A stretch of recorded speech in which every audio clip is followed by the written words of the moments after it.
प्यारे सज्जनों, पूर्व के युगों में प्रभु को पाने का मार्ग बहुत ही कठिन था, क्योंकि तब जीवन में सात्विकता थी और अनुकूलता थी। लेकिन वर्तमान कलयुग में प्रभु को पाने का मार्ग बहुत ही सुगम है, क्योंकि जीवन में सात्विकता का ह्रास हुआ है, जीवन में प्रतिकूलताएं बढ़ गई। आज के युग में यानी कलयुग में भक्ति करने वाला व्यक्ति प्रभु को जल्दी पा लेता है। अन्य युगों में प्रभु को पाना बहुत ही कठिन था, पर कलयुग में प्रभु को पाना सबसे आसान है। ऐसा इसलिए कि इस युग में गृहस्थ के जंजाल, व्यापार की परेशानियां, सामाजिक दुनियादारी, बीमारियों के आक्रमण के बीच प्रभु के लिए समय निकाल पाना बहुत ही कठिन होता है। इसलिए प्रभु ने अपने को पाने का मार्ग इस युग में बहुत ही सुलभ बना दिया। इसलिए जो भी इस वर्तमान युग में सच्ची भक्ति करके प्रभु के लिए समय निकाल लेता है, वो बड़े ही वेग से प्रभु तक जा पहुंचता है। अन्य युगों में प्रभु प्राप्ति के मार्ग में बाधाएं कम होती थी, इसलिए प्रभु प्राप्ति के साधन कठिन होते थे। कलयुग में प्रभु प्राप्ति के मार्ग में बाधाएं बहुत है, इसीलिए प्रभु प्राप्ति का साधन बहुत ही सुलभ है। कलयुग का जीव गृहस्थी के जंजाल में उलझा रहता है। महंगाई और प्रतिस्पर्धा के कारण परिवार और बच्चों का लालन पालन उसके ऊपर एक बड़ा बोझ होता है, जिसको वो जीवन पर्यंत उठाता रहता है। ऐसे में प्रभु के लिए समय निकालना उसके लिए कठिन हो जाता है। आज वो मात्र सुबह शाम 10 मिनट की पूजा करके या मंदिर में 10 मिनट जा करके पूजा आरती करके अपने कर्तव्य की इतश्री कर लेता है। पहले के युगों में लोग अपने दिन का काफी बड़ा समय प्रभु को अर्पण करते थे। उनका पूजा का क्रम बहुत बड़ा होता था और नित्य ही भजन सत्संग चलता रहता था।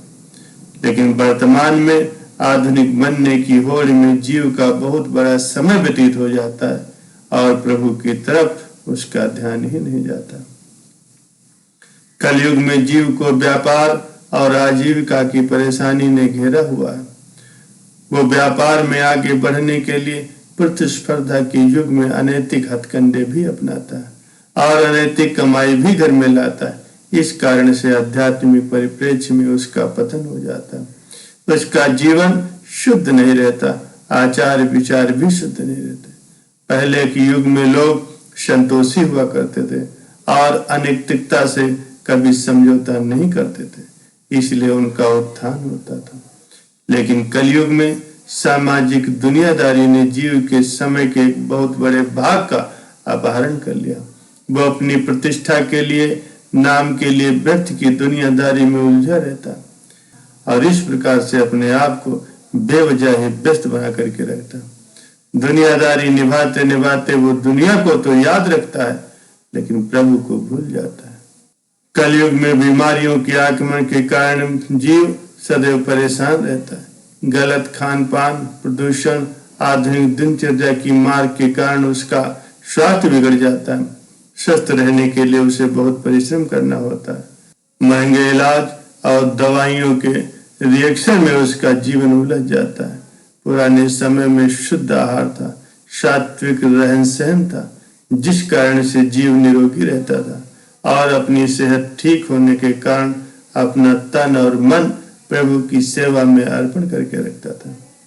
इसलिए इन सभी झंझटों के बाद भी जो व्यक्ति कलयुग में प्रभु के लिए समय निकालता है और सच्चे मन से प्रभु की भक्ति करता है, वो कलयुग में प्रभु को बहुत ही जल्दी पा लेता है।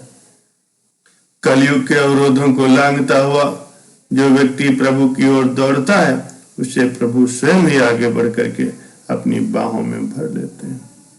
प्यारे सज्जनों, मनुष्य के जीवन में भक्ति का बहुत ही बड़ा महत्व है। मनुष्य जीवन में जब भक्ति प्रवेश करती है तो उसका दिल गंगा जल की तरह पवित्र हो जाता है। भक्ति ईश्वर की एक ऐसी शक्ति है जिससे मनुष्य को अपार ऊर्जा प्रदान होती है। जब मनुष्य पर भक्ति सवार होती तो उसका सारा जीवन ही ईश्वर में हो जाता है और जब भक्ति दैनिक दिनचर्या में आ जाती है तो हर कार्य में प्रभु के दीदार होने लगते हैं। भक्ति जब भोजन में प्रवेश करती है तो वो भोजन खाना न बन करके प्रसाद बन जाता है। भक्ति जब मनुष्य में आती है तो वो भक्त बन जाता है और भक्ति ईश्वर को बहुत ही प्रिय होता है। भक्ति जब जल में प्रवेश करती है तो वो गंगा जल बन जाती है। भक्ति जब नारी में प्रवेश करती है तो वो सती, अनुसुईया, मीरा और शबरी बन जाती है और हर नारी देवी स्वरूपा दिखने लगती है। मनुष्य का ईश्वर के प्रति समर्पण ही भक्ति होती है और जब भक्ति आती है तो सारा संसार ही ईश्वर में दिखाई देने लगता है। भगवान हमेशा ही भक्त और भक्ति के वश में रहते हैं और भक्त और भक्ति के लिए अपने नियम तक बदल देते हैं। भक्ति जब आती है तो हर मनुष्य ही नहीं बल्कि हर जीव में ब्रह्म दिखाई देने लगता है। भक्ति से ही नारद जी को हर पल, हर क्षण, हर जगह भगवान के ही दर्शन होते थे और नाम ही सुनाई देता था और सभी उनका सम्मान करते थे। भक्ति जब प्रहलाद और ध्रुव पर सवार हुई तो उन्हें हर जगह, हर कार्य में भगवान नजर आने लगे। परिणाम ये हुआ कि लाख कोशिशों के बावजूद भी कोई उनका बाल बांका तक नहीं कर पाया। भक्ति जब पुत्र पर सवार होती है तो उसे अपने माता पिता और गुरु में ईश्वर का स्वरूप दिखने लगता है।